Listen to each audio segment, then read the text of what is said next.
කැමතිම ඇඳුම තමයි නිතරම අඳින්න උත්සාහ කරන්නේ නේ. අපි සමහරක් වෙලාවට දකිනවා අපි අඳුරන අය මේ ඇයි එකම අඳින්න අඳින්නේ. අපි එහෙම අහනවානේ. අපිනුත් අහලා ඇති. එතකොට අපි කියන්නේ කැමතිම ඇඳුම එක්ක කැමතිම පාට ඒ නිසා අඳිනවා. ඔබ කැමතිද ඔබ කැමතිම ඇඳුම් විලාසිතාවෙන් වර්ණ කිහිපයකින් ටිකක් වෙනස් ආකාරවලට ඇඳුමක් මහගන්න. එහෙනම් ඔන්න බදාද නොගස වෙන දැන් ඔබට අපි අත්වලක් වෙනවා. මහොම් ශිල්පිනී නිර්මලා දිසානායක සමග. ආයුබෝවන් සුබ දැසනක්. ආයුබෝවන් සුබ දැසන. කුර්තා එකක් මහන්න හදන්නේ. කාන්තා ඔබ හරිම මනාපයි කුර්තාවට. මොකද ඕන තැනකට අඳින්න පුළුවන්. ඒ නිසා සහ මේ සිරුර ගොඩක් ආවරණය වෙලා තියෙන්නේ. ඒ ගැන සැලකිලිමත් වෙන කෙනෙක් කුර්තා එකකට හරි කැමති. හැබැයි සාමාන්‍යයෙන් වර්ණ කැමති විදිහට තෝරගෙන මැටීරියල් එකක් අරගෙන ගෙදරදි මහන්න හිතුවද? එහෙම හිතුවේ නැති කෙනෙක්ට උනත් මහන්න පුළුවන් ලේසි ක්‍රමයක් කියලා දෙනවද? වෙනසක් තියෙනවා හැබැයි වෙන දකින්න කුර්තා එකට වැඩිය? ඔව්.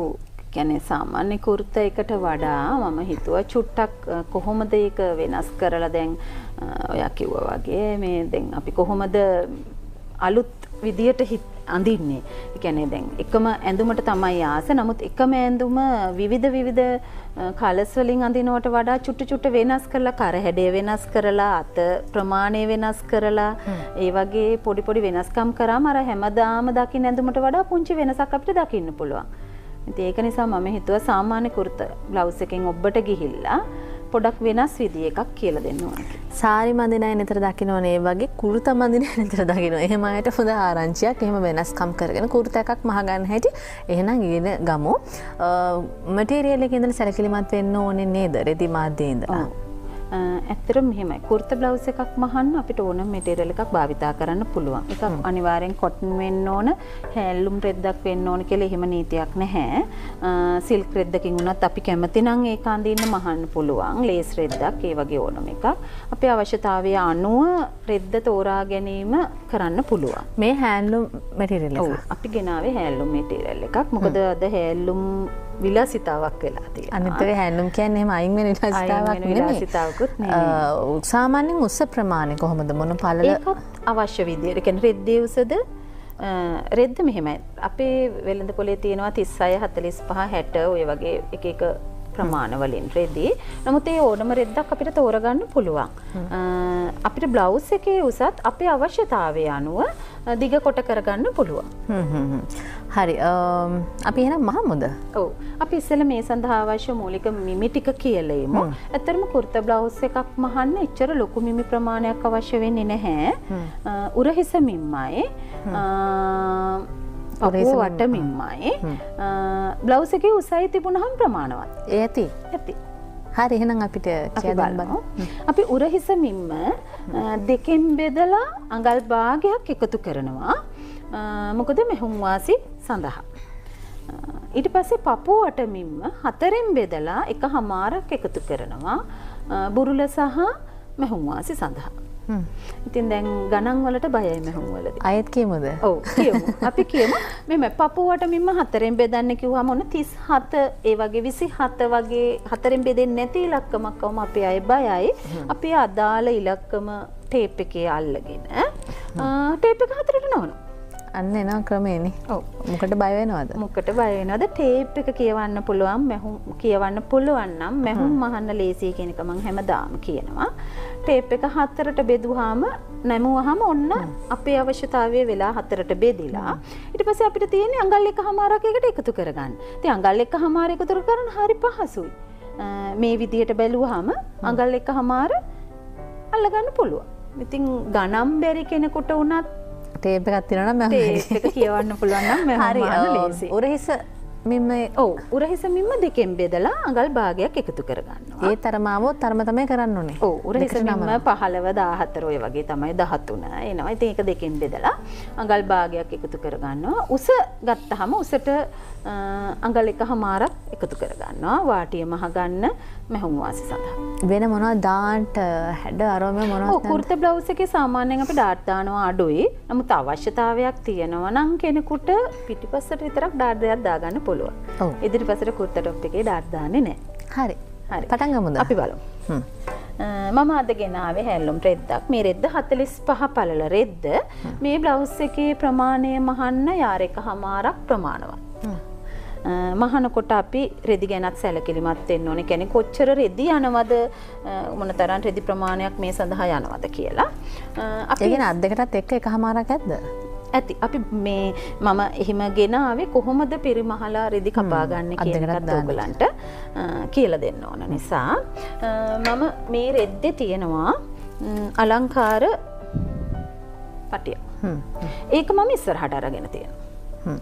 ඉතින් ඒක අපිට දැන් මේ වගේ පටියක් නැත්තම් මේ මෝට්ටුව අපිට පිටු මැදටත් ගන්න පුළුවන්. අන්න බානක ඉස්සරහට ගත්තකම කොහොමද කියන හිතයි. දම් පාට කොටස දම් පාට කොටස හංගලා අපි මහලා තියෙනවා. මොකද දම් පාට කොටස මට හිතෙනවා මේකට ගැලපෙන්නේ නැහැ කියලා. ඒක නිසා දැන් කෙනෙකුට අවශ්‍ය නම් මේ පටි දෙකම ඉවත් වෙන්න මහ ගන්න පුළුවන්. මේ කලර් දෙකම ඉවත් වෙන මහන්නම් අපි මේ මෝට්ටුව පිටිපස්සට ගන්නත් පුළුවන්. හරි අපි බලමු. ඉස්සෙල්ලාම අපි උරහිස මිම ලකුණු කරනවා. මම මේ දැන් කපන්නේ උරහිස අඟල් 15ක් පපුව වට මිම 34ක් වන කෙනෙකුට බ්ලවුස් එකක්. ඒ කියන්නේ ඔය විතරක්. මීඩියම් වගේ. මීඩියම් මම කියන්නත් හදලා හරි කිව්වා. හරි. දැන් උරහිස මිම 15යි දෙකට බෙදුවාම 7මාරයි. අඟල් භාගයක් එකතු කරාම 8යි. අපි අඟල් 8ක් ලකුණු කරනවා. 8ක් ලකුණු කරලා මේවා දන්නවා දැන්. මේක සෙවන බලලම අපේ කාන්තාවෝ මහන්න දන්නවා. වටිනවනේ. ඔව්. අඟල් 1මාරක් අපි පහත් කරනවා. ඇයි අඟල් 1මාර පහත් කරන්නේ කියන එක ඔයගොල්ලෝ දන්නවා අපේ උරහිසේ හැඩය ලබා ගන්න. අඟල් 1මාර පහත් කරලා මම උරහිස් රේඛාව අඳිනවා. තව දෙයක්. මේ පළු දෙකක් නෙමෙයි අරන් තියෙන්නේ දෙකට නමලා තියෙන්නේ. ඒ කියන්නේ වෙන් කොටස් වෙන් කරලා නැහැ. නැම්ම තියෙන්නේ ඇඟ පැත්තට. මේ පැත්තට විවෘතයි. හරිනේ. ඒ දැන් මම මේ පැත්තට විවෘත කළා ගත්තේ මට ඉදිරිපසට විවරයක් අවශ්‍ය නිසා. ඉදිරිපසට විවරයක් අවශ්‍ය නැත්නම් නැම්ම පැත්ත තමයි අපි භාවිතා කරන්නේ. ඊට පස්සේ මෙතනින් අපි ලකුණු කරගන්නවා සම්මත කරමින්ම ලකුණු කරලා එතනින් පහළට අපි කිහිලි කට සඳහා අවශ්‍ය උස ලකුණු කරගන්නවා. දැන් ඒවා අපි මැන්නේ නැහැ. ඒකනේ. ඔව්. කිහිලි කට සඳහා අවශ්‍ය උස කියන්නේ රැඟල උස. ඒක උරහිස මිම්මම තමයි. අපි ගණනය කරගත්ත උරහිස මිම්මම තමයි. දැන් මෙතන ඉඳලා මෙතෙන්ටත් මම අඟල් 8ක් ලකුණු කරගත්තා. ඒ හරහා මම ලකුණු කරනවා පපුව රේඛාව. මේ රේඛාවේ තමයි අපි පපුව වටමින්ම ලකුණු කරන්නේ. දැන් පපුව වටමින්ම 34ක් වෙන කෙනෙක් කිව්වා 34 දෙකෙන් බෙදලා එකමාරක් එකතු කරාම අඟල් 10ක් එනවා. මම ඒ රේඛාවේ අඟල් 10 ලකුණු කරගන්නවා. පැහැදිලි ඇති. පැහැදිලි. ඔව්. ඊට පස්සේ අපි මෙතන ඉඳලම ඒ කියන්නේ උරහිස මිම ලකුණු කරපු ස්ථානේ ඉඳලම බ්ලවුස් එකේ උස ලකුණු කරගන්නවා. අපි ටිකක් උසට ගමු. මොකද නැත්තම් මේ රෙද්ද කොහොමද ගන්න කියන එක ඒගොල්ලන්ට අවබෝධයක් ගන්න වෙන නිසා මම අඟල් 35ක් විතර උස ගන්නවා. උස ගන්න. අර උරහිස රේඛාවේ ඉඳලා. උරහිස රේඛාවේ ඉඳලා. එතනිනුත් අපි හරහට මේ රේඛාවක් ඇඳ ගන්නවා. කෙලින් රේඛාව. කෙලින් රේඛාව. මම ආසේ සම්පූර්ණ උස ගත්තා. කුර්තයකට. ඔව් එහෙමත් අඳිනවනේ නේ. ඔව් එහෙම ගන්න පුළුවන් රෙදි ප්‍රමාණය වැඩිපුර තියෙන්න ඕන. දැන් මම කිව්වා රෙදි පිරිමහන්න කපලා දෙන්න කියලා. මම හිතලම තමයි මේ වැඩේ කරේ. දැන් අපි අඳින්න ගන්න මේ විදියට. මෙන්න මේ විදියට අඳින්න ගත්තොත් ඕගලන්ට රෙදි පිරිමහන්න බෑ. දැන් මම මෙතනින් පටන් ගත්තේ උරහිසින් පටන් අරන් මෙතෙන්ට ගත්ත වාටිය. මෙතෙන්ට වාටිය ගත්තාම මෙතනින් කැපෙනකොට අපිට රෙදි පිරිමහන්න බෑ. අපි අවශ්‍ය උස ලකුණු කරලා අරගෙන මේ පැත්තෙන් තමයි උරහිස අඳින්න ඕන. යට පැත්තේ. ඔව්. දැන් මට අවශ්‍ය අඟල් 35නේ. මම ඕක මුලින් කිව්වා නම් ඕගලන්ට පොඩක් පටලැවෙනවා. ඒකයි මම කරලා පෙන්නුවේ. එතකොට දැන් මට අවශ්‍ය උස අඟල් 35යි. මම 35 අරගත්තා. ඔන්න 35 මෙතෙන්ට ආවා. දැන් මෙතන ඉඳලා තමයි මං අඳින්නේ. අඳිමු. මෙන්නම් උරහිස. මේ ටික පොඩ්ඩක් මෙහාට ගන්නම්. ඔව්. 8යි. එකමාරක් ලකුණු කරා. දැන් අපි උරහිස් රේඛාව යනවා. මම මේක ඇයි එහෙම කරේ කියන එක ඔයගලන්ට පැහැදිලි වෙයි මේක කපනකොට. අඟල් 8යි. මෙන්න පපුවට මෙන්න අඟල් 10 මම මේ රේඛාවත් ඇඳ ගන්නවා. අපතේ නොයන්න රෙදි කපා ගන්න විදිහ එතකොට පපුවට මෙන්න අඟල් 10ක් වුණාම වාටිය මම මේ බ්ලවුස් එකේ දෙපැත්තෙන් ඕපන් එකක් තියලා නැහැ. ඕපන් එකක් තිබෙන්නේ නැතුණාම මේක ඇඳ ගන්න පහසු වෙන චුටි ප්ලේයාඩ් එකක් තියෙන්න ඕන. සාමාන්‍ය කුර්තා টොප් එක මහනවා නම් දෙපැත්තෙන් ඕපන් එකක් තියෙන නිසා අපිට මේ පපුවට මෙන්නම මෙතෙන්ට ගන්න පුළුවන්. ඒ විදිහට මහනවා නම් මේ රෙද්ද ප්‍රමාණවත් දිගටම මහන්න. හරි. මම දැන් ටිකක් ලොකුට ගන්න ඕන නිසා 10ට තව අඟල් 4ක් විතර එකතු කරලා පොඩි ප්ලේයාඩ් එකක් හදා ගන්නවා. ඊට පස්සේදී කිහිලි කට ඇඳ ගන්නවා. කිහිලි කට ඇඳ ගනිද්දී අපි උරහිස මෙන්න නැවත මේකේ ලකුණු කරලා රේඛාවක් ගහගෙන පේනවා ඇති. මෙන්න මේ විදියට හැඩ කරලා. ඊට පස්සේ අපේ වාටිය තියෙන මෙතන අපි වාටිය සඳහා ප්ලේයාඩ් එක ගත්තා. ඊට පස්සේදී අපි පොඩ්ඩක් හැඩ කරමු. කර අඳ ගමු. දැන් කොලර් එකක් දානවා නම් අපි සම්මත කරට තමයි කපන්නේ. කොලර් එකක් දාන්නේ නැත්නම් කර පොඩ්ඩක් ගැඹුර කරලා අපිට කපා ගන්න පුළුවන්. අඟල් 5ක් විතර. මම මේකට රවුම් කරක් දානවා. දැන් කපමු. දැන් පිටුපස කර වෙනස්නේ. ඉදිරිපස කරට වැඩිය. ඔව්. එතකොට පළු දෙකම එකට තියලා ඇඳලා තියෙන්නේ. නෑ. දැන් මං ඇඳලා තියෙන්නේ මේ ඉදිරිපස පළුව විතරයි. ඉදිරිපස පළුව කපාගෙන ඒක තියලා තමයි අපි පිටුපස පළුව කපන්නේ. අපි ටිකක් ඉක්මනින් කපා ගත්තොත් පිටුපස පළුව ලස්සනට කියා දෙන්න පුළුවන්. මම මාස තියලා තියෙන නිසා කිසි ප්‍රශ්නයක් නෑ. ඇඳපු රේඛාවෙන්ම අපි කපාගෙන යනවා. අපි කපන විදිය කියලා දුන්නාම ඇත්තටම මේක මහන්න පුළුවන්. අපේ කාන්තාව දක්ෂයි. ඒකනේ ප්‍රතිචාර ලැබෙනවා නේද? ඔව්. ඒගොල්ලන්ට පොඩි පොඩි ගැටලු වෙන්නේ ඒ බලන් හිටියානම් ඇති නේද? බලන් හිටියානම් ඇති. මම දැන් ඉදිරිපස පළුව කපාගෙන ඉවරයි. බලමු. පිටුපස පළුව. දැන් ඕගලන්ට පේනවා ඇති මම කපා ගන්නපු ඉදිරිපස පළුවේ මෙන්න රෙදි ඉතුරු වෙලා තියෙනවා. මේ ඉඩට තමයි මම පිටුපස පළුව තියාගන්නේ. ඒකයි මම කිව්වේ අර විදියට මේ පිටුපස පළුව වෙනවා. ඉදිරිපස පළුව තියාගෙන කපන්නේ. මෙන්න තියාගත්තා. දැන් පැහැදිලි ඇතිනේ කොහොමද රෙදි ඉතුරු කරගන්නේ කියලා. දැන් පැහැදිලි. හැබැයි මේකට ඩිසයින් තියෙන රෙද්දක් මේ විදිහට අපිට හසුරවන්න බෑ. ඩිසයින් තියෙන රෙද්දක් පුංචි පුංචි මල් වගේ හැමතැනම තියෙන කමක් නෑ. අර ඩිසයින් එකට පැත්තක් තියෙනවා නම්. දැන් මේ කමුතුෙන් අපිට මනින්න ඕනේ නෑ. උරහිස විතරයි අපි ලකුණු කරන්නේ.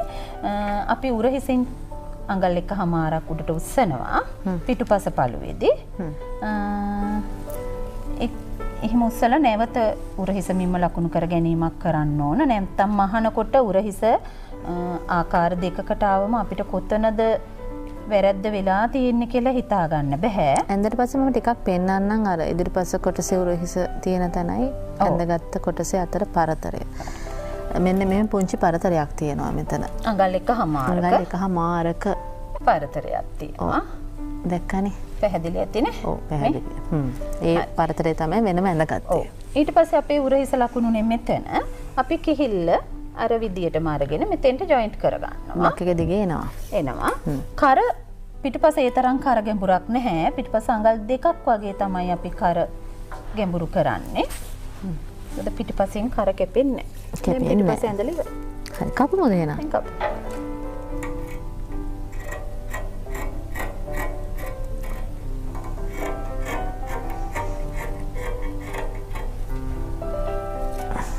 සමහර වෙලාවට උස ප්‍රමාණ ඉදිරිපස සහ පිටුපස මේ කුර්තා හැම අහනකොට හරි ප්‍රශ්න වෙනවා. එහෙම වෙන්නේ ඇයි? ඒ කියන්නේ පිටුපස උස ප්‍රමාණයේ වෙනසක් අර තියලා ගන්න ඕනේ කිව්ව එක නොගන්න නිසාද? ඔව්. ඒ කියන්නේ දැන් එහෙම ගත්තේ නැතුණාම ඔයගලන්ට දැනෙන වෙති ඔයගල ඇඳපු ඇඳුමේ කොච්චර කර ඉදිරියට ඇද්දත් කර පිටුපසට යනවා. ඒ අපහසුතාවය තියෙන්නේ අර පිටුපසෙන් ඉස්සීම කරේ නැති නිසා සහ ඇඟටම තියෙන්නේ නැතුව ටිකක් ඉස්සිලා තියෙන කුරුත් එකක් ටිකක් ප්‍රමාණයෙන් ලොකුවට එන්න සාමාන්‍ය ඉදිරිපස පළුව නෙමෙයි උස වැඩි කරලා ගන්න ඕනේ පිටුපස පළුව. මොකද අපි ආසියාතික අපි පොඩ්ඩක් කුදුයි. ඒ පිටේ අවශ්‍ය කුදුභාවයට ඉඩ ලබා දෙන්න තමයි අර අපි පිටුපස පළුව උස්සන්නේ. මේ තියෙන්නේ මොන දැන් පෙන්වන්න පුළුවන් අපිට පිටුපස පළුවයි ඉදිරිපස පළුවයි අතර වෙනස. හරි අපි පින් කරමුද? ඔව් පින් කරන්න පුළුවන්. අපි මේ කොටස පින් කරමුද? ඊට පස්සේ අපි ඉක්මනින් අත කොටස දැන් ඔයගොල්ලෝ දන්නවා කරට පේසින් කපාගෙන කර මහ ගන්න ඕන. ඒවා ඇත්තටම සාමාන්‍ය දේවල්. මේක එච්චර මහන්න දෙයක් නෑ. හොඳ පිට හැරෙව්වා. උරහිසට උරහිස තියාගත්තා. මම මේ කොටස අයින් කරන්නද? ඔව් අයින් කරා. පැහැදිලිව පේනවා එතකොට. බලන්න. මේක තියාගත්තා. උරහිසට උරහිස තියාගන්න. උරහිස් දෙක මහ ගන්න විතරයි තියෙන්නේ. හරි ඒ කොටස එහෙම තියලා අත කොටසට ඉක්මනින් යන්න පුළුවන් නේද? පුංචි වෙලාවකදී. මම හිතන්නේ මං අත කපනකම් අත කපන ඇඳුම් උරහිසව ඇඳුම් අත කපනකම් උරහිසේ පින්ස් ටික ගහන්නත් පුළුවන්. දැන් මේ කොටසෙන් එන්න ඕනේ අත කපන්න. ඔව් මේ කොටසෙන් මෙතනත් ඉතුරු වෙලා තියෙනවනේ අපිට. ඔන්න කොට අතක් දානවා නම් මේ ප්‍රමාණය ප්‍රමාණවත් දිග අතක් දානවා නම් මේ කැල්ලයි මේ කැල්ලයි දෙකෙන් අත් දෙක කපා ගන්න පුළුවන්. මං කිව්වේ මේකෙන් හොඳටම ඇති කියලා. මේ ඇති ඒ අත උස ඇති නේද? අත උස ඇති. ඒක නිසා අපි එක සැරේම පෙන්වන්න ඕන නිසා පොඩි අතක් කපලා පෙන්නමු මෙතනින්. මේ විදියට නවාගෙන අත් දෙකම එක විට නවා ගන්නවා. නවාගෙන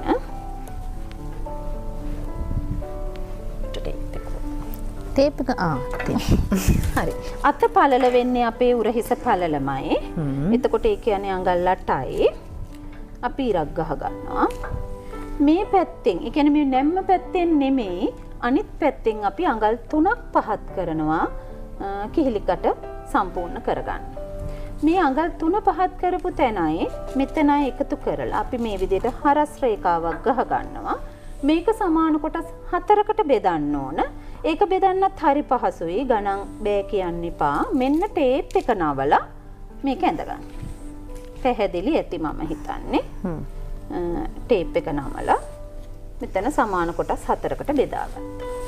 ඊට පස්සේ මෙතනින් අඟල් භාගයක් පහත් කරා. මේ කොටසෙන් අඟල් භාගයක් ඉස්සුවා. මෙන්න මේ විදියට තමයි අපි අතේ වක්‍රය ඇඳගන්නේ.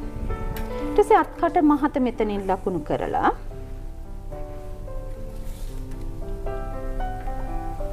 මේවා ඇත්තටම මෙහොම අනුපුංචි හැඩයක් ගත්තා. ඔව්. ලොකුවට අඳින්න අවශ්‍ය නැහැ. ඒ කියන්නේ අතේ අතුල් පැත්තට වෙන්න ප්‍රමාණය ටිකක් ඉස්සෙනවා. ඔව්. ඇයි අපි අත මෙතන පොඩිනේ. ඉතින් ඒ ප්‍රමාණය තමයි පුංචි හැඩයක් ගත්තේ. අපි කපලා පෙන්නමු අත කොහොමද එන්නේ කියලා. එතකොට අවබෝධයක් එනවා. එතනත් මහම් වාසි තියලා තියෙන නිසා රේඛාව දිගේ යන්න පුළුවන්. රේඛාව දිගේ අපි ටේලරින් කරද්දි කපපු ඇඳපු රේඛාව දිගේ තමයි කපන්නේ. මෙතන අතේ වාටිය සඳහා උරහිසට අත ඇල්ලෙන කොටස සඳහා ඔක්කොටම මහම් වාසි තියෙනවා. අත. දැන් කොලර් දානවා නම් කපා ගන්න. අර තරම් උස අතක් නෙමෙයි. නමුත් අපි අදහසක් ගන්න තරමක අතක්. නෑ උස අත කපන්න තිබුණා. ඉඩ තියෙනවා. නමුත් අත් දෙකම එක විට කපා ගන්න පහසුන කාල වේලාවත් එක්ක ගැටලුවක් එන නිසා තමයි මම කොට අතක් කැපුවේ. හැබැයි මේ අතත් ලස්සනයි. ඔව්. කොට අතට ගොඩක් අය කැමති. දැන් අපි උරහිස මට මහල දුන්නා. හරි. පින් කරලා දුන්නා. පින් කරලා. ඊට පස්සේ අපි හොඳ පිට හරවලා අතම හරි ඒ ටික එකතු කර ගන්නකම් ඉතා ඉක්මනින් පුළුවන්නේ. මම දුරකථන අංකය කියන්නම්. ඔබ උත්සාහ කරන වෙලාවේදී කුර්තයක මහගන්න ගැටලුවක් ආවොත් කතා කරන්න නිර්මලාට 07 1 054 26 22 07 1 054 26 22 එහෙම කතා කරලා ගැටලුව සැනින් විසඳගෙන මහන්න. අපිට ඕනේ මහන්න ඔබ නේද? මේ ලස්සන ඇඳුම් ගෙදර මහගෙන අඳිනවා දකින්න තමයි ඕනේ. ඉතින් අදහසක් ගන්න පුළුවන් ඔබට කියන විශ්වාසය අපි ළඟ තියෙනවා. බොහොම ස්තුතියි නිර්මල් දිසනක අද ආවට. අපි පෙන්නමුද? පෙන්නමුනේ. පොට්ටයි පෙන්නන මට්ටමක තියනවද? අත හරිද? අත හරි. අපි මහපු එක පෙන්නමු. එතකොට අදහසක් එයි ඒගොල්ලෝ. එතකොට අදහසක් ගන්න පුළුවන්. ඔන්න බලන්නකෝ ආයෙත් පෙන්නනවා. ලස්සන නිසා දෙපාරක් බැලුවට කමක් නැහැ. මේ ඉස්සරහා කොටසට තව වෙනස්කම් එකතු කරලා තියෙනවා. බොත්තම් එකතු කරනවා. අපි දන්නවනේ ලස්සන. ඒක ඕගොල්ලන්ගේ නිර්මාණ ශක්තිය අනුව කැමති දෙයක් කරගන්න පුළුවන්. අපි සාමාන්‍යයෙන් කොහොමද මේක කපා ගන්න එකනේ ගැටලුව තියෙන්නේ. හැඩ කරගන්න ඒගොල්ලෝ දන්නවා. දැන් බලන්න පුංචි වෙලාවකදී අපි කියලා දුන්නානේ. ඔව් පැයක් ඇතුළත සම්පූර්ණයෙන්ම කපලා මහලා අඳගෙනත් යන්න පුළුවන්. අඳගෙනත් යන්න පුළුවන්. අපි අතත් මෙහු. හරි අත අල්ලලා තියෙන්නේ. අත අල්ලලා තියෙන්නේ. පැහැදිලි ඇති. දැන් මේ විදිහට තමයි টොප් එකේ.